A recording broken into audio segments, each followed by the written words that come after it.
Trí dó híon agus tá muid ag tafadó. Ceoltóirí le Pádraig Ó Conaire.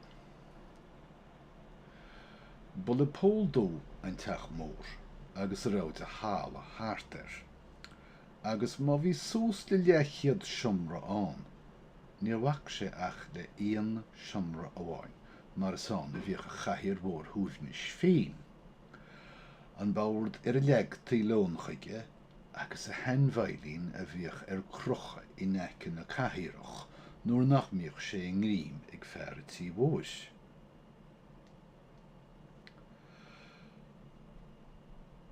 Ach ní minic I bhíoch an senmhailín crocha.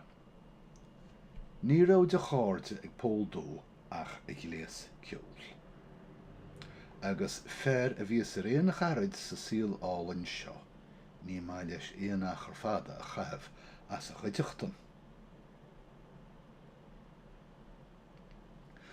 Le 5 bliana déag de amsir, ní raibh pól dó agus a bhailín míle bealaí ón chéile. Gach ile íche simlíon chluiseá ceol sa teach mór.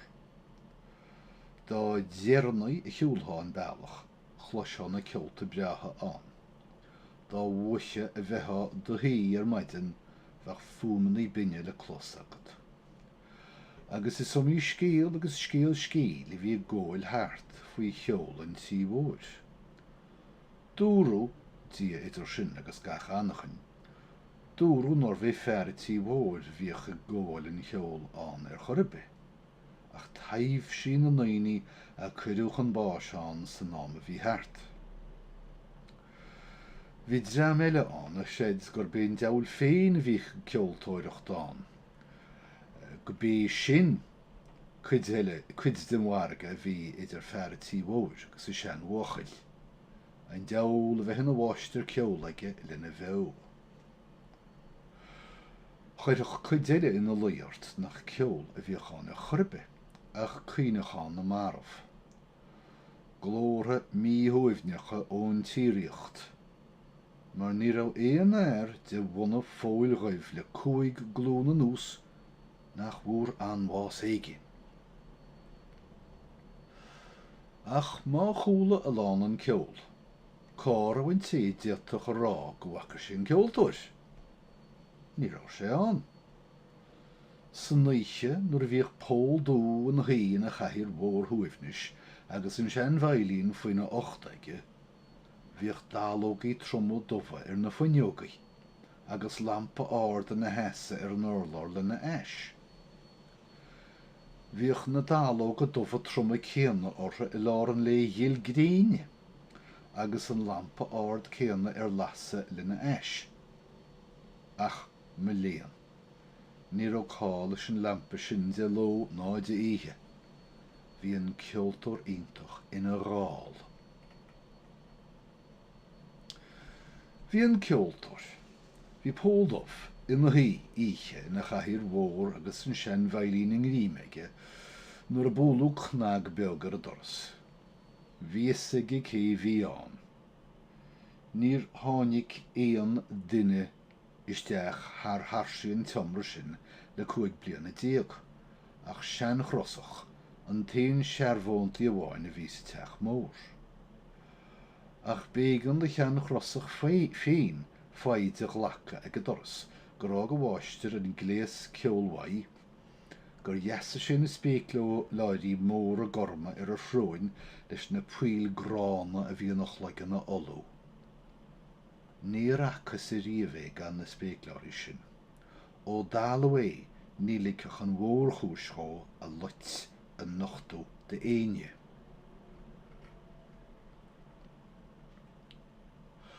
Tháinig an fear aimsire isteach. Thóg pól dubh a cheann. Díoch I dró an tullais. Lig ar féin go raibh fearraigéir. Chrosaí, ar sé sin. Is bualach go gahad scara leat, mar inne tú an obair níos fearr. Cén obair a bháistir, agus híaltha go raibh ine ar chean chrosach. Cén obair inne, Fiachar a lampa sin. Díoch sean chrosachar. Jarc sé faoi agus ó sa chéan agus haris. Hóg sé. Dárdar sé an bhucas. Dís le a ríisi. Dan achar beg desig fiachint ar an lampa agus gan fisig I céir de bhí cear leis. Bedóiliet nach wacha sé riomh lampa a háir é dhiile ná glonne ná dhéanamh. Bhí sér tí a bhola nuair a tháinig reacht ferge bréige ar a bháistir. Tá glonne an lampa sin chos salach le a chean rúin sesin sa glór mhór. Glantarí go beo, agus bhúil sé ábhóg ar mórt. Rug sean chrosach ar an lampa le na glána. Bhí sé gá iompramach nuair a scread a bháistir. Fan! Dan crosach. Bethe tharbhóntaí tel a bháistir, beidir. Gó nún agus cuimil a bhost den bhord sin hall. Rinne an fear aimsir é. Rug a bháistir ar láimhir go raibh an bhus a cuimliú den bhord faoi cholas geall an lampa aige. Hílethe go raibh sé scrúdú na buise, go bhacha sé rá de dhéanach air. Dus de trí lá ag tuairt brethúna sé a bhí sé cheapach duine. Rug an fear aimsire chiirteach leis an mabhar de glána. Scris! Ná feictar an seoirí sin nachtú. Ach an pontse bháistir. Scris sa deirim nó. Ní dhearna sean chrosach éon bhil go raibh sé ar an tríomhile den doras.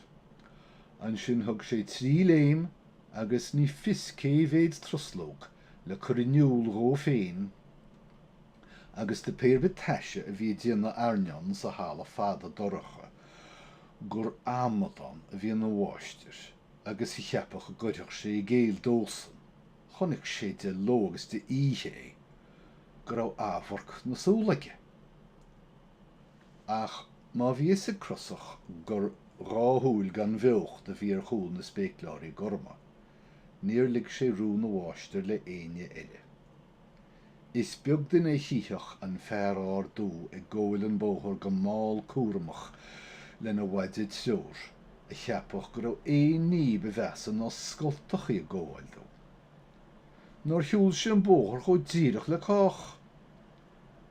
Cím fág a gatheach sé spéicláirí mar go raibh gá ag go leo, agus cén gá bheith ag dá leo. Má libbeag grairc agus na scoltachaí. Sin raibh air de réir na naoine thart, agus bear le pól dú ná cuid mBua dá bhain héalta ná ceapú bhhailart. Nach ceapach an fear aimsir I féin é. An mhór chúis béidir, nó. Thóg pól dú an bhailín agus thosa ag ceoltóireacht go féin. Chlos de chrosach an ceol bra mairach a bhíiste, staid sé de chathe na troslóg, agus thosa ag dawsar fud an hála a de ghorcha, agus ag malachtú a bháistir, agus mion mór neamh chotíanta ráthórtaige in aigach cúiscéime. Ach, is ró hínta go bhíoh fear eile a dhéanach le héad drochaíte ón bhear aimsir a céanna.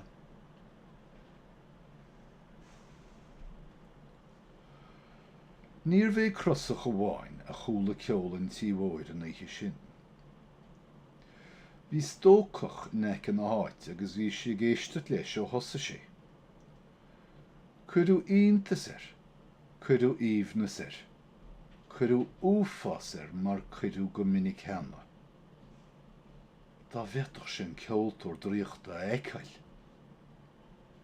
Agus cén chuí a bheitach dríocht nó deabhlaíocht a bheith baint le na lehéid de cheol bhrá íomhan mairech. Bhí an dánacht sa stócach ó ruchas, agus an fisreacht, agus an dúil nimhe aige I gceol. Ní bheadh an suaimhne san andó go bheicach sé le na húilí féin an ceoltóir dríochta agus an ceol á ghóil aige. Bí a chysgur bagraíú go minic gan a gholang ardan áitir chorbe. Ach mar an ngóthach sé ne cin á háite, cén chuí meach ceol ífan nua ige le seintir a bhailín féin. Agus gan an ceol brád ólam sé ó bheit géisteach den ganis gachaíche le Ceoltóirí an tíóis. Nach omai lá broin bheith féin agus ar a bháthar bocht. Rug an fisrucht agus an dóili bhí geol agus in achtraí contúirteacha an mBua ar chola sé riomh faoin Ceoltóir deoltaí. Deide leis éalú leis isteach sa teach mhór, agus crosach damsa ró féin sa hála fada, go neacha sé isteach is siomra an Ceoltóir. Tháinig óbhan nuair a heas sé láthair an Ceoltóir. Bhí na spéicláirí bainte de aige sin, an bhailín ina eis ar a mord, I chean dú de chum mungach faoi, agus brón haar éon bhrón dá wacha an stóchach a riamh ina éadan. Tháinig tachta éigen ar an stóchach bocht. Bhí trua aige de bhróin. Bhí fán ar labhairt leis, ach ní léicach agla róí. Bhí fán ar brethir a bhailín agus craíonn Ceoltóir a thógáil leis a geolálainn a dólam sé bhaid féin an is. Dá léicach agla róí. Chur sé, wathaí an dála. Thóg sé cheann agus is an sin a chonig an stóchach an túfás a churach crathe ar chrí chróga, chonig sé géadúir súile mílte an Ceoltóir. Ní réad sé annáil a harant ar feadh achar bhig. Leis an óbhan bhíar ní réad sé choirí. Híl sé éalú leis. Ní amháin cosabucha, ach éon a cholún aiteach an sin agus a ráthúil gramathe in néad an bhílte an dail. Deire an Ceoltóir na heasa. Céir de bhí faoi dhéanamh. Cén drochaí de thiúrach sé ar té a rá sé de ránaíochtán chur isteach air. Tháinig crethe báil ar an stóchach. Bhí an Ceoltóir dríochta ag déanamh air. Bhí an túfás búilte leis. Dá bheadach sé imeacht. Thug sé cosnéig, ach má thug an dál coghrámanta agus idirreithre leagú agus brisú an lampa ard. Ní uis agus tóchach céanaid a chahead ar bert an sin na dost sa dorchatas. Híl sé go góla sé scríochtaí má. Scréad mar a ddicach ein bhí bheith gafa. An ré a marí na grán giúse béidir.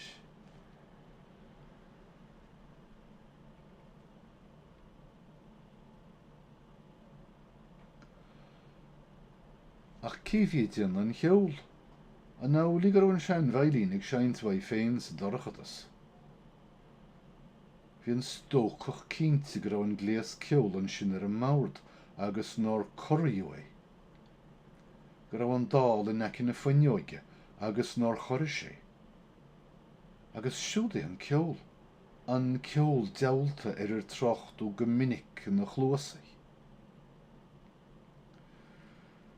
Bhí an ceol go mín réad asach ar nós páiste bheith ag clásán in na chola. Tháinig borra an, go raibh sé cosú le rá ghair a bheith ag Áustrí ar an ngealaí. Deire sé borb dána fíochar, go raibh sé gimocht thart ó sa chéan na rúile búile deolta, gur ligú éon scríoch amháin, agus bhí an áit chó sochar leis an nuaí. Lig an fearr dál osna. Banú crethe as a stóchach. An ceol a ríis, chola sé fáir ag ggóil thart sa siomra mar a bheith gá cholúir ag molla a chéile. agus I dtíonna grála chéile lá gríine éirí. Tháinig cosúlacht glór bán glór colúirtíh. I casaid agus I gearan agus I bagart. I cuid agus I gimpi agus I gachaine. Glór fir le clostri de geol, ag plámas agus ag bladar, gá bheala agus gá bréga, le bríochrí buga binne. Cheapan stócach go wacha sin os cóir ráthúliad, an fear na cheasa agus an bheanar a glúna.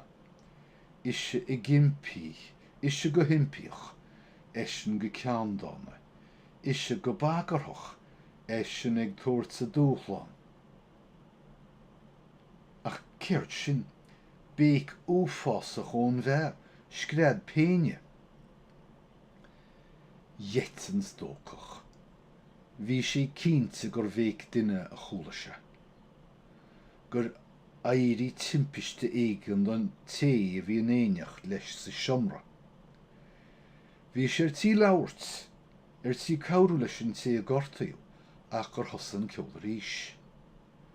Ceol magúil a bhí an uair seo. Ceol scigúil, an ceol a bheith ag deol a bheith ar éis díaltas bhaint amach.